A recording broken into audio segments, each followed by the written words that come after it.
Азыр мына жаңы шайлоо системасы боюнча парламенттик ой болду. Өзүңүз да катыштыңыз. Кандай сунуштарды бердиңиз? Бизде мен өзүм мигрант болуп эмгектенип жүрүп Кыргызстанга келдим да. Анан ал жактагы биздин мигрант болуп эмгектенип жүргөн мекендештерибиздин шайлоодогу, анан шайлануу талапкер болгондогу укуктары боюнча маселе көтөрдүм. Мисалы үчүн бул жакта айтып атпайбы, 100 миң, 150 миң шайлоочусу бар жерде бир участок ачылып, округ катары түзүлөт депчи. Москвада биздин 500 миңдей мекендештерибиз жүрөт да. Алардын шайлоодогу укугу кандай болот? Буга чейин мисалы үчүн Москвада бир эле шайлоо участогу ачылчу.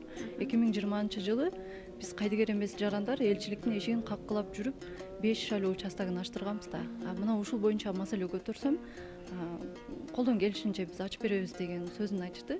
Ал эми талапкерлер буга чейин партиялык система болгону үчүн партиянын тизмесинде өздөрүнүн талапкерлигин көрсөтө алчу да. Азыр болсо кандай болуп калат? Талапкерлердин укугу кандай болот деген суроону койдум. Же Москвадагы адам көп болгонуна байланыштуу ал жакка дагы округ катары көрсөтүлүп квота берилеби деген суроомду салдым. Тилекке каршы жок деп айтышты.